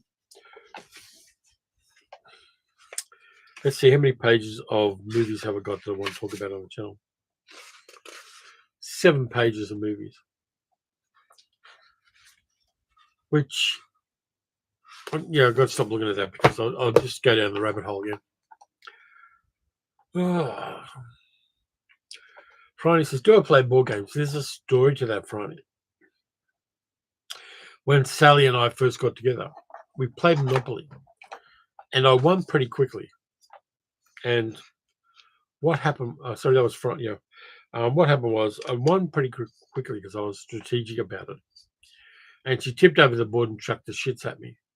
So ever since then, I don't play board games because the person I would play board games with is a poor loser. Carol says, how did me and Sally meet? It was on a chat room, basically. Before there was all of the apps and everything else, there were little local chat rooms that they were run by telecom companies. And there was a Big Pond chat room for Telstra Big Pond. And you go in there, you just chat with people and talk about things. And so I met Sal through that and talked to her, and we got together and happily ever after.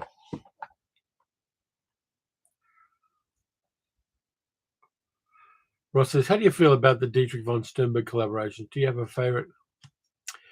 Not a favorite, but I really like the fact that Marlene Dietrich became such a big star because of them. There's a Blue Angel. I like that. I just like Marlene Dietrich. When she's on screen, you can't look at anybody else. All the way through to and past things like Touch of Evil. Marlene Dietrich was just so striking, and also so queer as well. That ambiguity about her plays incredibly well to a modern audience. Damien says, do I think the Fantastic Four make or break Marvel? Marvel's going to continue because they're just making so much money from the limited series and the movies themselves. Marvel's going to continue. I think that Fantastic Four is an interesting one because they're going to be using a lot of physical special effects. It's an intellectual property that people are invested in, even though there were 3 shit attempts at getting the franchise going in the past. I like what they're doing from what I've seen, and I think it's going to do incredibly well. Thunderbolts is getting so much buzz through word of mouth. It's starting to really make money. And I think that pivot away for a while into quieter, smaller, more focused groups is going to serve them well when things like Avengers Doomsday and the other things come up. They're building back up to a big climax again, and I like that. Ravens, I said, I collected printed books, music, movies on VHS, and a lot of books and DVDs. Now I just buy digital books, music, and movies, access anywhere. Absolutely. Whatever works for you. I'm not going to be a gatekeeper on this stuff. If people buy movies just for the collectability of them rather than the movie themselves, I've got a problem with them. But by whatever means people can access movies, I'm going to be a supporter of it. See as wide a range of movies as you can. Be diverse. Don't get yourself locked into one rabbit hole, one genre. And the world will open up for you. However you access them, do it. Franny says, Monopoly is not a good game, but those of us who collect hobby board games hate it. Plots where you have cooperative board games where the players play together, e.g. Spirit Island. That's good. Spirit Island, you play the elemental spirits defending the natives of an island against colonization. That's a good idea. That's a really nice concept for a game, but I still wouldn't play with her. Captain Laser does a good one. What movies about Australia in its past or present would you like to see? I'd like to see a movie about Pemulwuy, who was an indigenous, I think he was a Gadigal man, who fought a guerrilla war against the colonisers in Sydney Cove and Sydney when it was founded. And he did it for years. And he ran a guerrilla war and was an incredible warrior. I'd like to see a movie about Pemulwuy from the indigenous viewpoint. Carol says, Richard always beats me at board games and cards unless it's Disney Trivial Pursuit. Don't mind, though, part of the fun. Yeah, I mean, if you're bonding through it, definitely. D. Lee says, in the Berlin Film Museum, they have Dietrich's personal effects, including a letter she wrote to von Sternberg, where she totally slates Fritz Lang, who she was working with at the time. Yeah, I can see that. She was a very forthright woman, and I appreciate that about her, which is why she plays well to a modern audience. She was a woman who stood up for herself. She was sexually ambiguous. It plays incredibly well to a modern audience. There are a number of actors and actresses like that who are ahead of their time and who resonate with modern audiences much, much more than you would expect them to. Helen S. says, On the Beach is great. Yeah, it's kind of elegiac, but it is. And it would have been nice if they had more Australian characters played by Australian actors, but can't have everything. Damien says, my first collect based on film TV was one of the Mary Poppins. Yeah, Mary Poppins is fine. Ian says, disliked On the Beach because of the unrealistic Australians. Yeah, Australians need to tell their own stories. Everyone needs to tell their own stories. First Nations people, I love it when they tell their own stories. The Drover's Wife by Leah Purcell. Fantastic reinterpretation of a poem written by a colonizer, but flipped through the lens of an Indigenous woman. I love people telling their own stories, and I think it should always happen. Helen says, yeah, I was a child and teen when I first saw it on the beach in the 70s. Didn't know much about Australia or Australians. Don't worry, Helen, a lot of Australians don't. But on that, yeah, I've got the imprint version of On the Beach, but I haven't rewatched it with the imprint version. But I did pick it up. There was also a mini-series done around 2000 with people like Brian Brown, and they updated it to the contemporary period. That didn't work, even though it did have good actors. Helen says, we had to read it in science fiction literature too. Yeah, Neville Shute's novel. Neville Shute also wrote the book upon, no, it's Russell Braddon wrote the book upon which The Night of the Lepus was based. And why is that going dark all of a sudden? Hang on. Just hit the wrong key. Yeah, Ramsar said, what's two superb 2025 series about emergency rooms? The Pit and Berlin ER. Both are entertaining and insightful, top notch. I can't really get into the series much at the moment because I'm just so involved in reviewing books and reviewing movies that if I invest a lot of time into watching a series, it's not just individual episodes. I don't have time to do what else I've got to do at the moment. Carol says, can I ask you why you always say First Nations? Yeah, Aborigine is a derogatory term. First Nations is better. If I know which nation the person's come from, I'll say they're a Gadigal person or a Wurundjeri person or a Rentic person. It's just respect for First Nations. And there are, Aboriginal Australia is not one nation.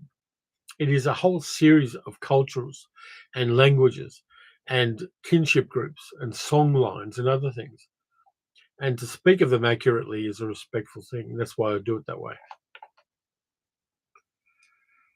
Damien says, Mum and Dad were extras in On the Beach. Oh, cool. Pretty much all the Australians were extras in On the Beach. Captain Laser says, George's 50 years old this summer. What's your take? Mine was it's way better than 2, 3D, and oh hell no 4. Yeah, Jaws, a fine movie. I'm not particularly in love with Spielberg as a director, I'll be honest with you. I think too often he went sentimental and maudlin and middle America, and not my thing. But Jaws, yeah, I saw it in the cinema about 10 years ago, where somebody I knew in Perth did a one session showing of Jaws because he wanted to see it on a big screen. And it holds up. Black Corp says, Walkabout's an excellent film if you haven't seen it yet. I saw it in the 1970s, mate. Yeah, Walkabout is good. Nicholas Roeg's Walkabout. And again, like Wake in Fright, it's an outsider's perspective on Australia. And that's what we needed because, we were too myopic about our own history for a time. And we needed people like Nick Roeg and Ted Kotcheff to have that perspective from a slight distance on the negative aspects of Australia. Lee says, am I a fan of Japanese art? Yeah, I like a bit of hokusai now and then. I love anime art. And classic Japanese art I love too. Don't have much of it. In fact, I don't have any of it. But I did see some, particularly Showa era advertising. I love Showa era Japanese commercial art. Fantastic stuff. Beautiful, and it's not like anything else. Friday says, been watching a lot of Nicola Walker series at the moment. Unforgotten and Annika are really good. Okay. Carol says, no worries, didn't know about the UK. It's nice to learn something new. Guess it's like people saying Red Indians for First Nations USA when they are many people. Absolutely. Damien says, I dislike Saving Private Ryan and E.T. The only saving grace to Saving Private Ryan is I saw it at a previous screening here in Melbourne at the Greater Union Centre. And we had a chat with World War II veterans who were still around then, who they brought into the preview. And they said, yeah, it's as accurate as you're going to get in a movie. That first scene in particular, landing on the beaches in Normandy, was as accurate as you're going to get. And there were some guys in tears having seen that. But apart from that, I don't love Spielberg. Doug Loves Matter said, George frightened the crap out of me when I first saw it as a kid. Yeah, me too. Saw it. I think I was at the Winter Garden in Double Bay in Sydney because it was showing after it hit the cinemas big. Adam says, R.I.P. Ted Kotcheff. Wake in Fright is nearly a Joseph Losey film with Dirk Bogarde and James Mason. Yeah, but it's got good Australian actors in it, apart from Gary Bond and Donald Pleasance. Wake in Fright is getting a 4K release this year. And I've got it on order from Umbrella. And I'm looking forward to it. And there's a whole bunch of merch they're putting out with it as well, like tea towels and T-shirts and bottle openers and two-up boards and things like that. It's going to be a big thing on the channel when Wake in Fright comes out on 4K. So just be prepared for that. You're going to bore the fuck out of you with Wake in Fright stuff. Spielberg's best movie so far is Schindler's List. Towering achievement, top 5 of all time. I haven't seen it. Not my kind of movie. I get a little triggered by that stuff. Weird thing is, when it was coming out, at the Forest Hill Cinemas, there was a bar next door, like a restaurant next to the cinemas. And it was doing cocktails based on the movies that were in the cinemas. And these stupid people actually made a Schindler's List cocktail to link into the movies that were showing at the cinema at the time. I'll always remember that. Adam Schofield calls Wake in Fright a Pommy in Peril film. Yeah, the character's supposed to be Australian, but they got an English gay actor to play him. We had good actors at the time. We should have got an Australian. Dalek Loves Matter says, AI is my favourite Spielberg. That's because it's a Kubrick film that Spielberg made. Kubrick died before it could get completed or made. It was in pre-production, and Spielberg just grabbed it afterwards. Helen S, $5 US. Keep it up. Thank you, Helen. I appreciate that, because $5 American is like $300 Australian. Not kidding, but I appreciate the bump, and thank you very, very much. So I'll do a little love heart on that one. Damien's ordered the Wake and Fright without the merch. Yeah, it's really weird because I've already got Wake and Fright on DVD. There's a DVD premium set that came out 15 years ago, and I've got the Blu-ray, and now I'm going to get the 4K. You can never have too much Wake and Fright. Helen says, lol, especially love science fiction and horror chat. Going to be plenty of that. Science Fiction Saturday is there for that reason.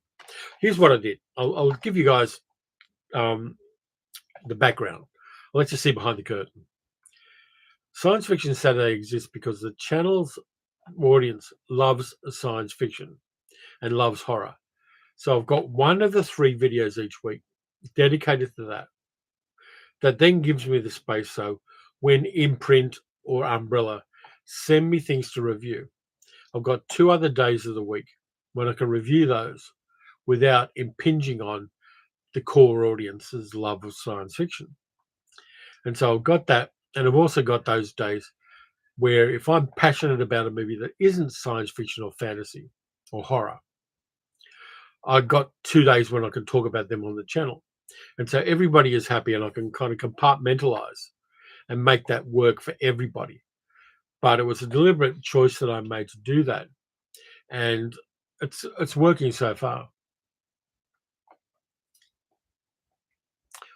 You're right, Dark Lives Matter. It's a Kubrick influence on Spielberg and AI. Damien says, I got the book Wake and Fright for my birthday with film cover. Yeah, I've got a copy. It's slightly ratty, but it is the film edition as well. They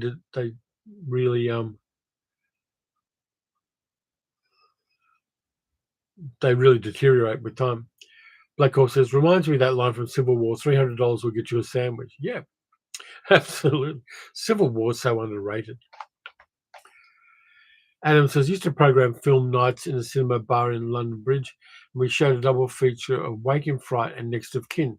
It was a popular night. Next of Kin's good. Haven't seen it for a long time, but I remember enjoying it. Boomer Doug says, hey, Terry, I slept in, damn it. Doug, if you need to sleep, you need to sleep. Been a really wild week in Australia, mate. But thanks for dropping in. Ramsar says, Spielberg's best science fiction is Minority Report. It needs repeat viewing. Superb science fiction based on the Philip K. Dick novella. It's a good one. Yeah, but in general, Spielberg's sentimentality and middle of the roadness. In the same way, I don't like Ridley Scott's stuff because it's got a lack of texture that I don't like. Carol says, not keen on Kubrick's films. It's way over my head. Is there any film I won't watch?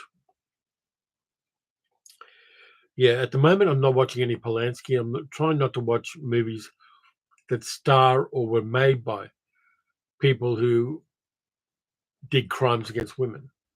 George C. Scott, I won't watch one of his movies as well because he beat up women when he was drunk. I'm kind of drawing a line there based on my own personal history with my father being abusive to my mother. But I won't watch a whole bunch of those movies.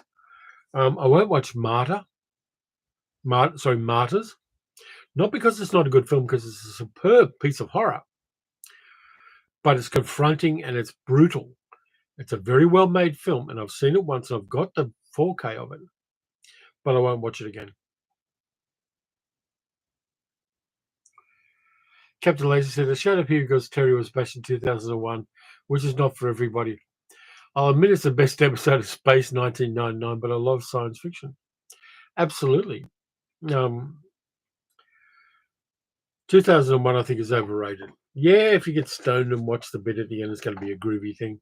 But I saw it on the big screen at the Astor 20 years ago.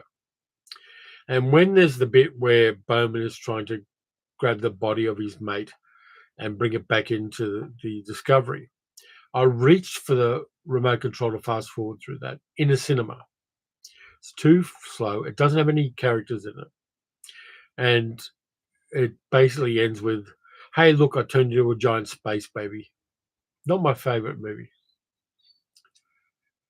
Do I watch Will Smith movies, says Ramsar? Not particularly. I think there's an awareness of self in Will Smith's acting, an awareness of this is still Will Smith, even in his more nuanced roles that I don't particularly appreciate.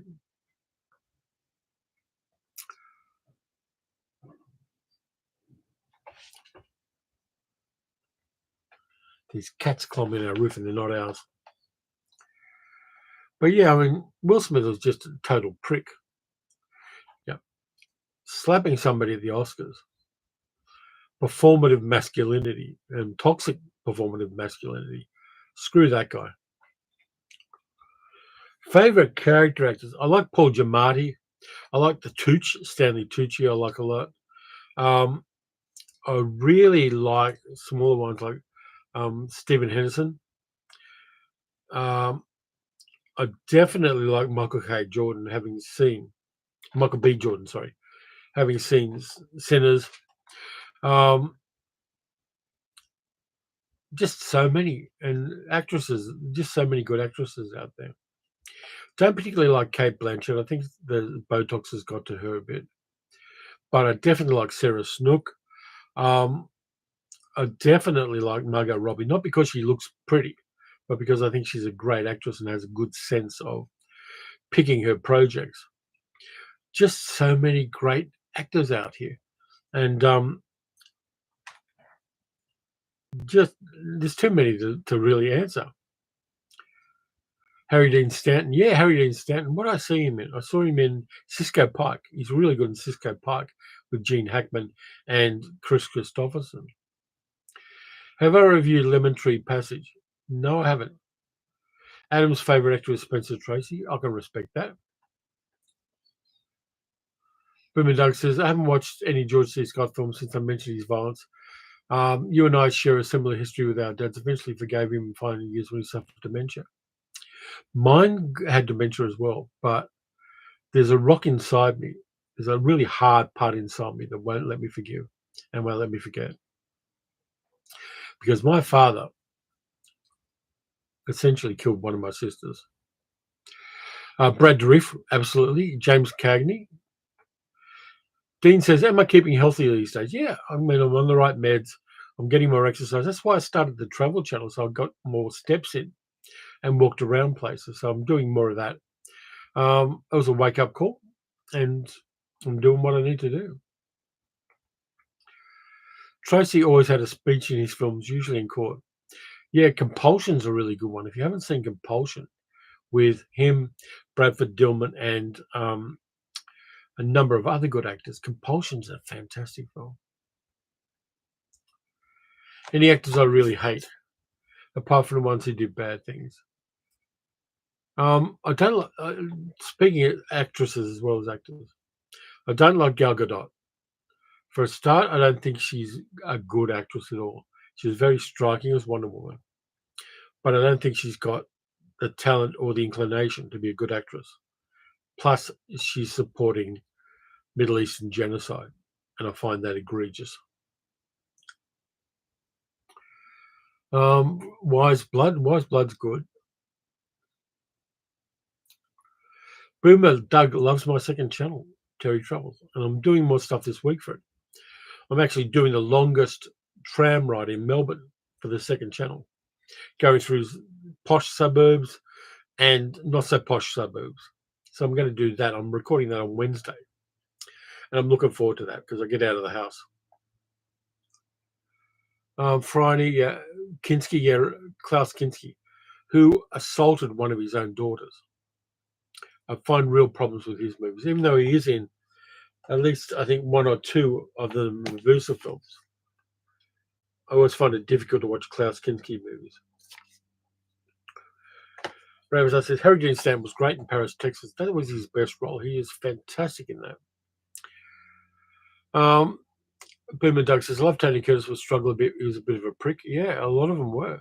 It's like Kirk Douglas, who may well have assaulted a teenage Natalie Wood. I love a lot of his movies. In fact, some of my favourite films are Kirk Douglas films. But I've got a keen awareness of that. For instance, Paris, Texas is an amazing movie. Great director, superb soundtrack. And also Paris, Texas, those locations, just so much work. Yeah, just so many assholes in cinema. And it's really amazing. I mean, things like Pedro Pascal supporting his trans sister and vocally supporting his trans sister, just as his career is peaking too. He's going to be in the Fantastic Four movie. He's done a number of great films and TV roles. And he is on the side of the angels. Love and respect people like that. Hezra and I are looking forward to my travel video. Yeah, we love Pedro. Vote for Pedro. Which is a deep cut reference, I suppose. But yeah, absolutely. It's you gotta. I don't understand people who aren't open and compassionate and who gatekeep gender. Trans men don't affect my masculinity at all, and my sense of my own masculinity. And I'm as cishet as you get. So trans men, I've met a number of trans men, and I've known trans men for at least 34 years. I know a lot of trans women, and in fact, one of my best friends in Wales is a trans woman. My friend Cheryl and I went to Mexico together for about 4 hours in 1998. Love her like I love few of my friends. Just so many people. I know intersex people and things like that. It doesn't take much to open your heart and be compassionate, but so many fucking people don't do it. Arseholes in Cinema, a book. No, it'd be too negative. I don't think the tone of that would be right for me. Dalek Lives Matter said, I watched on YouTube Klaus Kinski's live stage performance as the Christ. He attacked audience members. Yeah, what were they? The moneylenders in the temple. Got any YouTube movie channels you recommend? Boomer Doug Classic Films. Boomer Doug Classic Movies. He's great. Kermit's Ghost is good. Okay, I'm hoping to.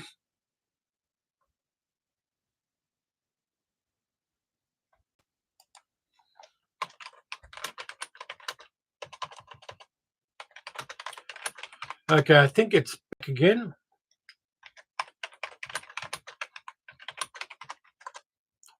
There, I'm back live. Thank you, Damien. Thank you, everybody. I'm back again. Not sure what happened, but I'm pissed off that it did. We've only got about another 7 minutes. Yeah, glitch in the matrix. Screw that. I'm glad. Actually, YouTube has put a reattach button, which they didn't have before when the streams were crashed before. We didn't have that as a part of the deal, but now they do, and it does seem to work. So thumbs up to YouTube. They don't do everything right, but in this case they did. So yeah, we're heading down to the last 5 minutes. Anything people want to say in the last 5 minutes?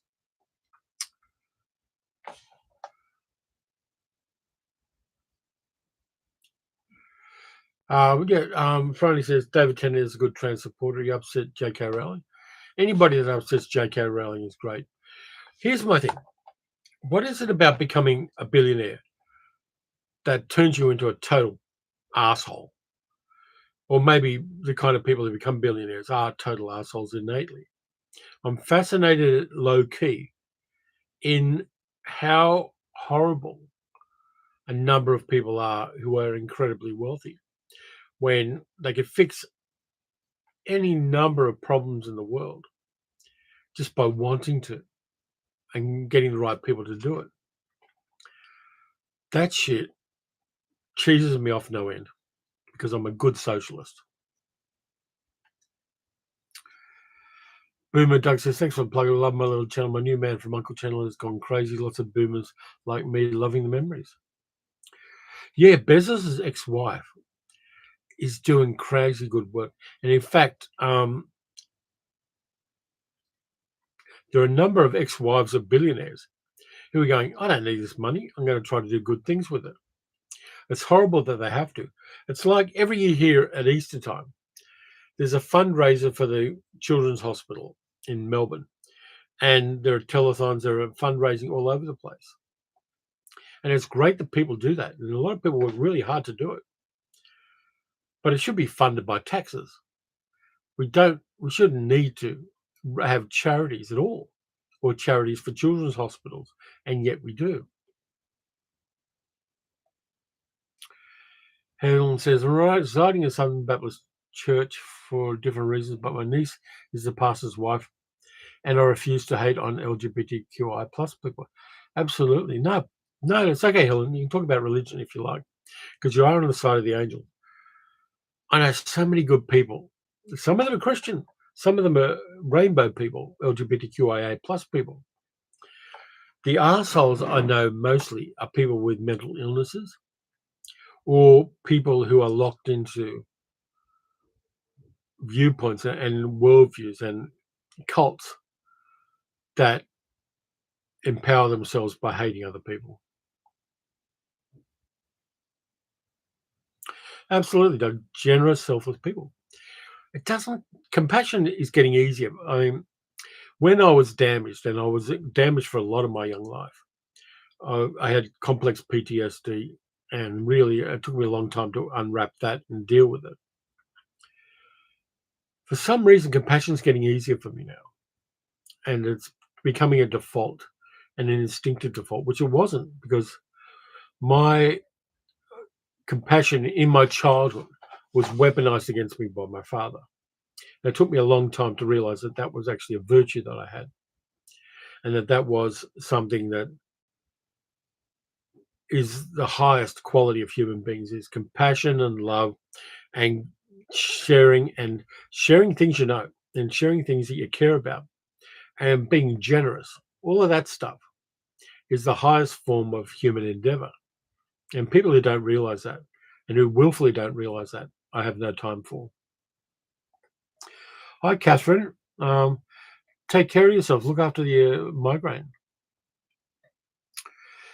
Carol says, I don't care who people identify or who they love, as long as you don't hurt others or yourself.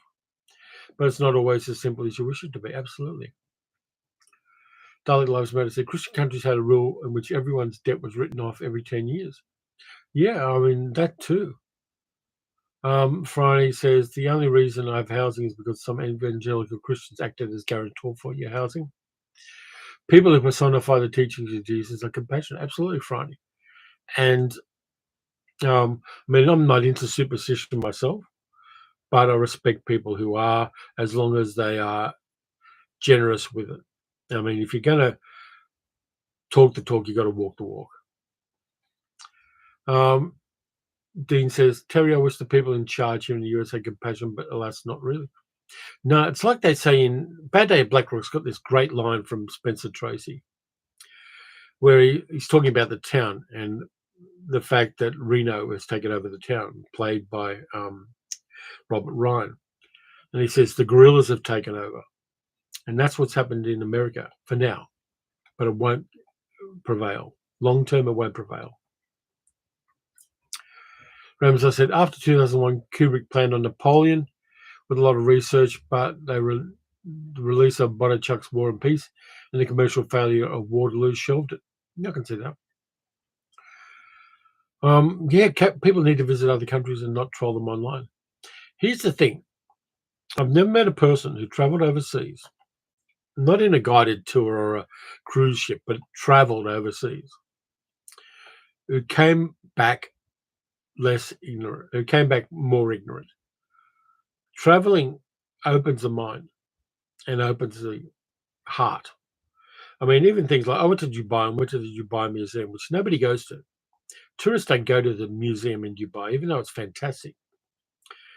And there were kids running around in dish dashas and headgear, running around madly because they were on a school excursion. Exactly the same way as kids run around in school excursions here in Australia. People are the same everywhere. Hello, here's Sal. She's awake. She's up. There she is. She's awake and up. Showered. And showered. Yeah. Are you nearly done, or are you Nearly done? All right, cool. Sorry, everybody. I had to. I went to bed like at 2:33, so I had to sleep. So I apologize for missing. I hope you had a good live stream. Yeah, we did. I'll let you close. Okay, yeah. Yeah, Helen says they feed, clothe, and shelter the needy the way Jesus taught. By the way, Dark Corners is another good film review channel. Thanks, D. Lee. There's a reason we are called Turf Island. That's a good one, Franny. Sorry, but that is a good one. Lunar content. Yeah, Sal turned up unexpectedly. I'm glad she's awake. It's horrible, but there are decent people out there and we need to be vocally supported. Absolutely. And I will always do that. I'll always support people. People, particularly people who are being punched down on. That's just so crucial to who I am and what we need to have. And that's why I'm really glad we've got a Labor government again, because they are doing all of those good things. Thank you, Blackhawk. I'm going to end the live stream here because we're over 9 o'clock now. And I've got to go for a doctor's appointment with Sal. Lots of things to do today. Getting hungry too and need another coffee. But thanks to everybody. The people who did super chats, I appreciate that. People that just were chatting and were part of the stream and who shared the kind of vibe I want for this channel. Fantastic stuff. And thank you to everybody who did that. Really appreciate you all. Going to end it now. Everybody have a good sleep or a good day, whatever you're doing. And we'll catch you next time.